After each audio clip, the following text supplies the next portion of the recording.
Joining us on Key Factors, presented by theRaceGuide.com.au. Stu Rich and Mike Wood here to take you through the big meeting at Scone this weekend. We've got the quaddy legs coming your way. Best bets, we've got value bets in there as well. The $100 hot seat's going to be on later in the show. Welcoming in Mike Wood, our chief analyst. And mate, it is a bit of a welcome, but how are you holding up after last week on the punt? That was tough. Thanks, Stu. Great to be here on a Thursday night with you, but it wasn't great last week at all, was it? Absolute carve up from the bookies, which you know me, you know I absolutely hate. $0 return for us, $0 return for the faithful followers out there. So sorry if you had a few bets on a few of our tips last week. And looking back to the analysis, we had some bad luck. But I think there were some bad calls in there from us as well, Stu. Oh, it's always good to have a bit of a fess up. I did my dough as well, mate, so nothing lost there. But look, I know you were particularly disappointed about how you played the Allwood and our Century race. But look, lessons learnt, Mike. It's onward and upwards this week. That's the racing puzzle we're involved with here at theRaceGuide.com.au. Now, mate, you did have some better luck the next day, and a big smile went back on your face because you've just purchased a new filly. You went out there to the Matty Smith yard at Warwick Farm, and, mate, that smile has returned. I think we've got an image here for you with your new filly. Look at that. The smile is back. What a contrast, Stu. What a contrast. Horrible day Saturday, great day on Sunday. So well looked after by the Matty Smith stable, the first filly I've ever bought into. Yep. She looks like a cracker, doesn't she? She looks like a princess. She's bred to be royalty. I just hope she's a bit of a mongrel on the racetrack, Stu. Very nice, mate. But she really doesn't look that big, does she? I mean, look at you just towering over her. I'm glad you didn't jump on, because that could have been a real early setback in her career, mate. Oh, thanks, mate. Thanks, mate. Yeah, 90 kilograms into 14 hands doesn't go. I think I'll leave it to the jockeys. So excited to be involved. I couldn't recommend it more. Oh, mate, well, let's just hope she's faster than one of mine that I purchased into. The best-looking horse in the yard, they said, but she didn't go that well. I remember the Navigator. He didn't beat a horse home. Well, mate, let's get on with it. Let's get into the Scone Racing Carnival. It's the richest country race carnival in the land, and the first leg of the quaddy this week, it's the listed Emirates Park Denise Joy Stakes over the 1100 metres, and it's for the 3-year-old fillies, Mike, under handicap conditions. And well, the whole quaddy could just hinge on this, because we've got some very good trainers in the race. We've got a maximum field of 16 runners, and so many of those runners are in form and have got so much upside, especially Tracy Bartley's horse. In good time, this horse, 5 from 5. It's absolutely deserved of a start in here, and why not just have a crack? Yeah, you framed that race up well. It is the quaddy killer come early. 16 horses, a maximum field, like you say. Let's have a look at the way the race day sets up all these 4 quaddy legs and see which horse we like. It's the second day of the Scone Carnival, so bias is really important to focus on. The rail will be true on the first day, so we're expecting a near rails bias on the first day. It'll be slightly fair the start of the second day, but by the time we get to the quaddy legs, it should be off rails. That was a big mouthful, wasn't it? A good dry track with good weather, maybe a little bit of drizzle around. Scope, we're playing in the first race. Position and run, it's a big field. You've got to play that key factor.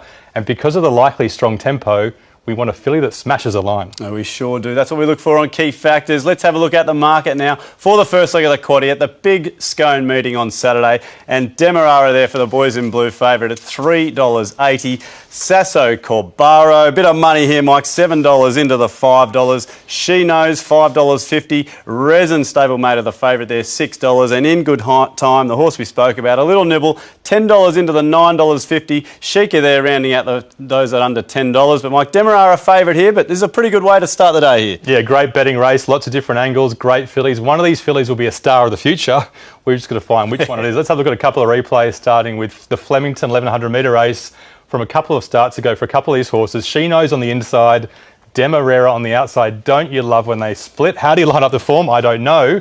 They had equal weights this day. Demerara was stronger, but She Knows, not too bad, Stu. No, not too bad, and especially when you look at a replay like this, you've got one on the outside to look at, one on the inside. But what's the best way to frame these, Mike? I mean, Demerara wins, but you're saying She Knows sticks on well. Yeah, you've got to look at the bias on the day. Maybe the outside was slightly better. You can see that they win. There's a big weight swing towards She Knows on the inside, and they've both run well since. The horses are going well. It just depends on the key factors on Saturday. All right, there's a look at one replay. Let's have a look at this unbeaten horse. In Good Time now for Tracy Bartley. The trainer is absolutely flying, and this is just a good win, wasn't it? We're looking at Tamworth here, Mike. Benchmark 70 on the fence. Very patient ride, but gotta love the confidence of the finish here. Big win. Yeah, we'll be talking about Tracy later on in the show as well. He is a stable in form. He's only got a few horses, doesn't he, Stu? He does such a good job, looks after these horses, and they're all racing so well. I think he's had 12 wins out of his last 50. Apparently this horse is a bit of a lazy track worker, but when all the horses are tiring over the last 100 metres, this horse hits the line. Yeah, you've mentioned so many things about Tracy Bartlett. He absolutely loves his horses, takes care of them, as you said, and gets to know them. There's a look at one of them in the race, Mike, but all that form and analysis, the hard work's been done, so let's deliver it. We're going to look at all the form here, and we're going to slip in all the key factors to try and find our winner, Mike, but who's lighting up the form? Yeah, very interesting race. Sasso Colbaro went up to the Magic Millions and smashed them in Sydney's two starts prior. The trials were okay. Light her up. She's a really classy filly. Okay, so as we get this race started, Sasso Colbaro on the form. First key factor, Mike, is scope, and a lot of these have got it. Yeah, looking for horses with big upside. Sasso Colbaro definitely has upside first up this preparation. Her trials were good enough. Resin, unbeaten the most few recent starts, and in good time, unbeaten full stop. They've both got big upside too. Okay, so Sasso there, Mike, and position in run, always important. Yeah, interesting on Saturday, isn't it? Off-rails bias, potential wind as well, so they might need cover. So who really knows? But the thing about Sasso Colbaro is she can adapt. She can go forward, she can go back, she can have cover, she can sit outside them.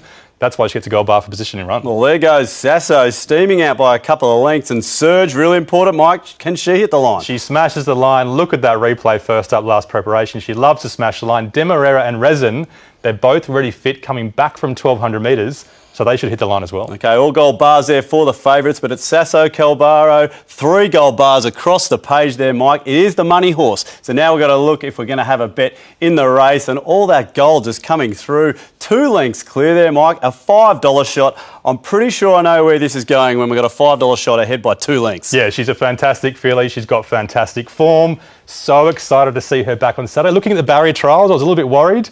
The barrier trials didn't look that good, but look at her trials from last preparation. She was 4 or 5 lengths. She's just not a good trial, I don't think. Sasso Colbaro for us, adaptable. The position runs fine. She can handle any tempo scenario. She could smash them first up. She's a great bet for us. So Sasso Colbaro is the best bet. And we'll go with Waterhouse's filly for the value bet. There's a few at 10 to 1. We'll put in the quaddie as well. So confidence there. Sasso Colbaro in the first leg of the quaddie at Scone. Second leg, Mike's the listed Yarraman Park Luskin Star Stakes over the 1,300 metres. It's a handicap for all comers. And that horse, Osborne Bulls, the punters love and the punters hate. It was ridden like Winks last start, wasn't it? Absolutely flew home. Didn't get the job done though. You know it's going to go back from barrier 3 again. It could just be heart in the mouth stuff for the punters. The big takedowns on the comeback for Gary Moore. Good to see him here. And Mighty Lucky resumes for the trainer, Fred Cowell. And mate, you've got to go back to 2014 where we find out this horse actually won this race. Really popular horse, isn't he, Mighty Lucky? We love that horse on Key Factors. And there's so many horses you know and love in this race, but they have got different form lines. So it's a really good race to sink your teeth into and see if you can find the win. Let's have a look at the way the race sets up for us. Listed race, 1,300 metres, fair tempo, good dry conditions, and we think they will be getting off rails by this stage of the day. So an off-rails bias is the forecast across to the 3 key factors for this race. Looking for the 1,300 metre race, which key factors we're playing. And we're playing stage of preparation, I think. Yep, which horses are ready to peak. We're playing distance at 1,300 metres. And we're playing reliability too. All right, let's have a look at the market now. It's the second leg of the quaddie at Scone this weekend. And, well, Osborne Bulls is always popular with the punters, isn't he? And he's the favourite again. $2.60 there. And Laramane, the big query horse, if he comes out, then Osborne Bulls is just going to be starting near even money. First hand, $8 there. Invincible Gem, a little nibble, $11 into the $8.50. Is a horse with a lot of class. Takedown there, $11. But the Bulls, Mike, this horse smashes the line. The punters are going to be jumping in again at Scone, I think, on Saturday. He's such an exciting horse to follow. He's so frustrating at times, and we've absolutely got to have a look at this replay, don't we? 1,400 metres last start and see what he did. I think you said he was ridden like Winks this day. It's probably a fair call, Stu. He was pretty patient. The horse to look at here is Shiraz as well, up to 1,400 metres. He does quicken in his races, but he tends to peak. You'll see what happens here. Osborne Bulls, completely opposite profile. The last 100 metres is his strength. It is, but you back Shiraz this day. Look at that peak, as you said. But look, the action's out wide here. Osborne Bulls absolutely storming home, but Tribal Wisdom just held on. Yeah, just got him, didn't he? And 1,400 metres back to 1,300 metres. You can see why it's a positive for Shiraz and a negative for Osborne Bulls based on those runs. Well, speaking of big runs, Invincible Gem, this was a massive run. Group 1, weight for age, behind a horse, no as good as Happy Clapper, Mike. Massive run. We've got to have a look at this horse. Yeah, really, really simple question for Invincible Gem on Saturday. Has Chris Lees turned her around? This is her first up run after some fantastic form last preparation. 1,300 metres, Group 1, weight for age. She comes wider, she chases some really classy horses like Stu said, but second and third up she flopped, I think. It's just whether she can return to this level. Yeah, had she come back this prep and looks come up again for Scone, let's hope she's right. Yeah, she's a really, really, really good horse, and Chris Lee seems to be confident on Saturday. All right, well, let's see if Lees can get her back, Mike. We've got the form and all the key factors to get through for the second leg of the quaddie. Light them up for us. Yeah, lots of horses with decent form. We're rating Invincible Gem on her first up 1,300 metre run. That's why she gets a gold bar. And the Monster, at those weights, he has to get a gold bar too. All right, so the race is on already. Let's get into the key factors then to see if we can sort them out. Stage of preparation first up. Yeah, the big, burly takedown deep into his preparation, getting fitter and fitter. That's a gold bar for him. Shiraz fitter back to 1,300 metres. That's a plus. Passage of time, second up too. Okay, so the distance, Mike, out to the 1,300. Yeah, looking for horses that should like the 1,300 metres. First hand smash to line, he'll love it. Takedown up to 1,300 metres, a plus. And Shiraz back in distance, a plus. Osborne Bulls, it's got to be a bit of a risk, doesn't it, for the sweeper? Well, look, there's no gold there, Mike. What about reliability? I mean, he's reliable enough. Yeah, that's the thing. You've got to say he's definitely going to run well. He always runs well, Osborne Bulls. Such a reliable horse. Invincible Gem and Takedown. Big questions on them. They're classy at their best, but can you trust them? Well, look, all crossing the line together there, Mike. This race is absolutely on. I was expecting to see a little gap there for Osborne Bulls, considering how short he is in the market, but this looks like a bit of a play race. So let's get these odds up, see what we're going to do, because we see a blanket finish there. Look at all these 20-1 shots down the page, Mike. There's a lot of value in this race, but is that 1, 2, 3? That's about 8 hitting the line together there, Mike. So a lot of these Osborne Bulls supporters, they might be running here. Yeah, we said we liked the race, didn't we? But it's going to be a blanket finish based on our predictions, so we're definitely not confident in the race. But like you say, Stu, that doesn't mean there's no edge. There's so many horses at such big odds. You can play small bets, you can play them each way. The Monster, equal top rater, really classy horse with form around Invincible Gem at his best. He does like a wet track, but 1,300 metres first up could be ideal as an older horse. And Reddick Summer, watch his trial, he can figure as well. Okay, the Monster has done it before for us here on Key Factors, and no Osborne Bulls there. There's a look at the second leg of the quaddie. Stick around, we'll be back with legs 3 and 4 from Scone after the break.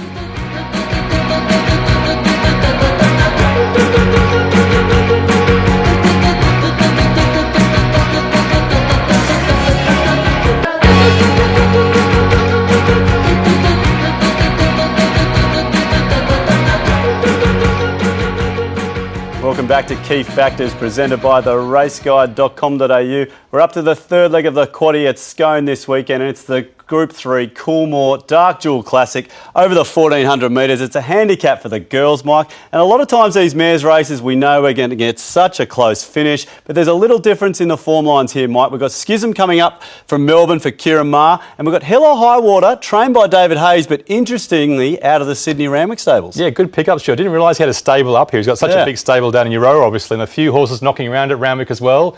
I think Nurse Kitchen for Chris Lee's first up. A few different angles in this race. Not the typical mares in this race. Let's have a look at the way the race sets up. Group 3, 1,400 metres. Probably the only quaddie leg without too much tempo. Fair to steady is the forecast, especially if Louboutin goes to the Cup on Friday. Watch for that scratching.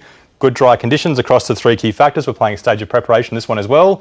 Which mares are ready to peak? We're playing a good dry Scone track. Which mares like that track?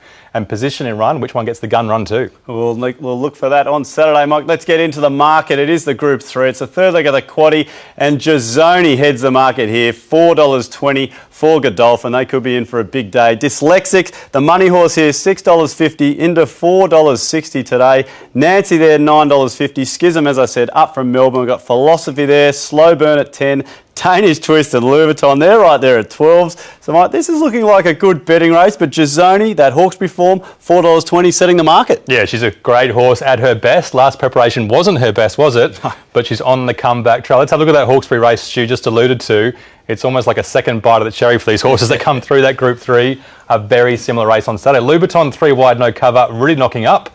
Shazzy Lee up the inside at her favourite track. And Gizzoni, she beat all the rest of them home. She comes second, Stu. Yeah, I like the way Gizzoni just hits the line there too, just behind Pecans. And you said Shazzy Lee loves Hawkesbury, but Louboutin, Mike, few questions here out the back. You said a bit of a shocker? Yeah, real shocker, isn't it? I mean, the Hawkesbury track can do that to some horses, can't it? That's why we don't really love the track. But she was 3 wide, no cover, and she's usually so reliable, so maybe you can forgive her if she races in this race on Saturday. But yeah, Gizzoni beat the rest of them home. Most of them had their chance. She's the class runner, I think, third up. All right, well, Gizzoni's always been touted as being Group 1 class, but we know one horse that isn't been there is Danish Twist. So let's show you the Coolmore, because this is a great race, as we all know. Daisy Doom gets the job done this way, but Danish Twist, Mike, sits wide here, has excuses, as she often does in her racing, but you can't ignore this sort of form coming into this race. Yeah, I think the word is in and out form for this mare, isn't it, Stu? One run, brilliant. One run, a shocker. In your form guides, this run might not look like a great run. I think it came 10th or something, but it was actually a really good run. The key to this mare, you'll hear it from Ronnie Dufficy, you'll hear it from lots of other analysts. She needs cover, she needs to settle. You'll know by the 800 metre mark how she's going to run if she does settle. But look, running on out wide at Rosehill is not easy. Heavens Above alongside her, Elise to her inside. That's Group 1 form, remember, and this is a much easier race. Yeah, let's hope she settles for all connections there on Saturday. But let's have a look, Mike. Form and key factors time. We've got to sort this race out. Let's get it started. Yeah, no points for guessing. Gizzoni beat them home last start at Hawkesbury. Light her up, she gets the gold bar for form. Okay, Gizzoni out in front as we get the race started with stage of preparation. Yeah, James Cummings must be loving putting a preparation together for this girl. She's third up. She was a bit up and down last preparation, but she's getting fitter and fitter this time in. Louboutin's getting fitter too, though. Okay, what about a good Scone track? Does that bring a few others into it? She's big, she's beautiful. She'll love the long straight. She can go forward from a barrier if she wants. Light up Gizzoni for good Scone too. Okay, so it's Gizzoni really edging away here, Mike. Position and run, does this level them up? Well, yeah, wide barriers, you've got to play them, don't you? There's always a bit of risk, so she doesn't get a gold bar for that. Louboutin on pace, that suits her. Slow Burn and Nancy, they get nice draws too. Okay, so the favourites on top, the fillies and mares, as we said off the top, it's always going to be pretty close. Gizzoni, a potential position in run risk, Mike. Time for a look at these odds. It's time for a bet. I'm liking this race. I feel a little bit of warmth towards Gizzoni there from you, but it's not so obvious to me if we've got a bet or a little bit of edge. 440 there, Gizzoni. Let's look down here. I mean, Louboutin you've mentioned a few times, around about that $12 mark. And Danish Twist, well, that's a decent price for a Group 1 horse. And you said, what, the Enigma? Yeah, she is an Enigma and she can win on Saturday, even though she hasn't won for such a long time. And look, Louboutin's right there at $12 and we haven't chosen her as one of our bets. Maybe that's because she might race on Friday. Yeah. Maybe we should have put her in. Maybe that's a mistake from us. Let's have a look at our best bets. It's got to be Gizzoni. She's not that far in front of the ratings, but they're all pretty reliable apart from Danish Twist. Yep. And we think she's simply got them covered. Danish Twist is the Enigma. Danish Twist, if she settles, you've got to put her in. All right, so it's Gizzoni for us there in the Group 3. As we round out the day, it's the listed Arrowfield Stud Hortensia Stakes over the 1100 metres, and it's a handicap for all comers, Mike. Glenall and Spending to Win, well, that was a good battle at Hawkesbury. They renew their battle at Scone this weekend. 2XS hits the track again for that man, Tracy Bartley. Did so much great work last preparation. And then Terra Vista, the big bulldog. I wonder if he's still as big as Mike Tyson, mate, because this horse, he's still big, and he has just had some raps on him. World's best sprinter at one time, they were saying. You forget that, don't you? And he's absolutely built like a bulldog in the yard. Have a look at him in the mounting yard. He is huge, which is why he's such a powerful sprinter. Yep. But is he going as well these days? That's the question. Let's have a look at the last leg of the quad here. Great listed level sprint race over 1100 metres. The tempo should be fair. Maybe on the strong side if Glenell really pushes on from out wide. Good dry conditions. Definitely an off-rails bias by this stage of the day. Across the three key factors, we're playing scope. There's a few with upside. We're playing position and run. Some of the favourites are drawn wide. And trainer, two particular horses might get a kicker because their trainer's going well. Oh, interesting one. I like when you pull that key factor out, Mike. It's bit of a different one. Hear about that. But before we get to that, let's have a look at the market for the Get Out Stakes. And Glenall coming off that good win, $3.60 favourite here. Terra Vista, the old boy. Well, look at this. He's right in the market here, $4.80. Spending to Win, so reliable, $5. 2XS, $5 as well. Good to see him back. Machine Gun Jubs there as well, 13s. But Mike, a lot of this form around this Glenall, $3.60. That could just be a price come Saturday. Yeah, he's a really good sprinter. He was a big boom sprinter, wasn't he? Yeah, for sure. Ran in a lot of Group 1s. Yeah, and he finally seemed to put it together last start. We'll have a look at that replay at Hawkesbury and see what he did. If you can trust the Hawkesbury form, this run was really impressive. Blinkers on first time, 3 wide, no cover the whole way back to Sydney. And he was way too strong for Spending to Win, or just strong enough, wasn't it? It was. Look, I've got to love the way this horse just knuckled down, Mike. I've always seemed to think this horse has been running in these group races, but it comes back to this listed grade and it just gets the job done. I like that. Yeah, Blinkers first time, like we just said, could be the key factor for this horse. We're rating him with scope going into Saturday because 3 wide, no cover. To win like this is such a hard thing to do. Spending to Win right in the mix right there, but he always seems to run a place, doesn't he? Yeah, he sure does. Let's have a look at the other replay now, Mike. It's the Tracy Bartley horse. was 2XS, and look, this horse just seems to be a bit of a winner, Mike. Sits back in this race, but shows so much power, loops the field, runs away, and the race caller was very impressed. Yeah, September last year, first up for this horse from that flying Tracy Bartley stable. The trials have been good leading to this preparation. You know it's going to be fit. And the thing about this horse is it's absolutely a proper racehorse. It's powerful, it's strong, it's almost as big as Terra Vista. Yep. And not only can it sprint, but it's really genuine and it really surges late, Stu. And it's unleashing that right now, Mike, right down the outside here. Really interesting to see how this horse has come back. It's going up against some good horses, but wait, you can't argue with that. Well, that's the thing with a good trainer. You know Tracy Bartley's going to have him well prepared. You can almost trust that he'll parade well on Saturday. I definitely trust he's going to be there Saturday. Let's get into it now, Mike. Form and key factors for everyone there in the Get Out Stakes. It's the last. Let's have a go. Yeah, Glenall, 3 wide, no cover, still 1. He's got to get the gold bar for form, but at 2XS, not too far off him. No, not too far. As we get the race started, Mike, Scope, who's got it? Yeah, horses with upside. Glenall, definite upside with blinkers on. He's unbeaten with blinkers on, obviously, 1 from 1, and he could be get better again. 2XS, big upside after a great preparation last time in. Look at these two, absolutely flying along, Mike. Position and run. Yeah, position and run, 2XS drawn perfectly, spending to win, and Glenall on pace again like they were at Hawkesbury. They could really enjoy it. It's been a race in 2 since the start, Mike. Now, trainer, you mentioned this key factor. Take us through it. Wow, they're still miles in front. Yeah, 2 to look at. 2XS coming back for a stable that's flying. That's always a really good indicator for us. So gets a gold bar for Tracy Bartley and well sprung for Chris Lees. Hopeless last preparation, but could be a lot better this time in for a great trainer. Well, look, Mike, we've had some close racing here today, but this last race just looks like an absolute two-horse race. It'll be interesting to see which way we're going to go. You're saying as a trainer in form, you've got a horse that's absolutely flying. One's first up. Bit of a coin toss, $3.60 versus $5. I'm a bit of a Glenall fan, but I reckon I know which way you're going here. You play value on this show. That's why it's key factors. Yeah, boringly predictable, isn't it? When there's 2 that are a top rater and the odds are different, we have to follow what we do. Yep, fair enough. 2XS and Glenall. I've got no idea who's going to win. It's going to be such an exciting race, but we've got to go 2XS. Definitely a win bet first up. He could definitely beat these. And you don't want to lose on well sprung first up for Chris Lees. A small cover bet for sure. Okay, so it's 2XS there, but we obviously like Glenall as well. Let's look at the last leg, Mike. It's quaddie time now. It's obviously a tough day. It always is. A lot of target races at Scone, but I feel some confidence there in the last. But how are we going to play a couple of those earlier legs? Yeah, there's one particular leg we've got absolutely no idea. The second leg, no surprises that we're going to go for lots of horses there. So we've had to go skinny the other 3 legs to make sure we get a percentage. Race 5. There's the 4 that we like. Sasso Corbaro, definitely the bet. And you can't leave out the unbeaten in good time. Race 6. We've gone the top 8. We almost left out Osborne Bulls because he's too short. But we just stuck him in because he's only 1/8 of the quad at the end of the day. Race 7. We've only ended up with 3. It might be 2 if Louboutin scratched. Right. And race 8, definitely a big bet race. We don't think any other horses outside those 3 can win. Okay, so 34.74% of the quaddie there for the $100, and watch the market there on Louboutin.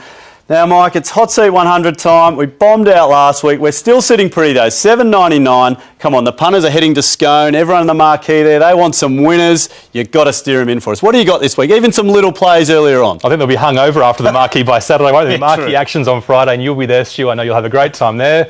We're going wide and lots of different bets on Saturday because it's not easy, is it? And maybe we lost a little bit of confidence after the shocker we had last week.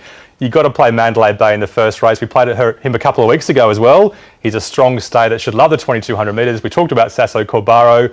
Should be a really good bet first up. The Monster, you've got to play a small bet, definitely at those odds. And the last 2 races of the day, Jasoni Danish Twist, value in the best bet, and 2XS Well Sprung. They're 4 horses at great odds. Well, there's some 5 races to get involved with there, Mike, so that at least gives every punter at home the chance to at least have a little bit on Scone this weekend. It's going to be fantastic. I'm going to be up there, as you said. It's always a great meeting. Good luck to everyone involved. Head to theraceguide.com.au for all your profiling needs for Scone meeting this weekend. But to everyone up there, have a great weekend. We'll see you up there and see you again next week. Cheers, good punting.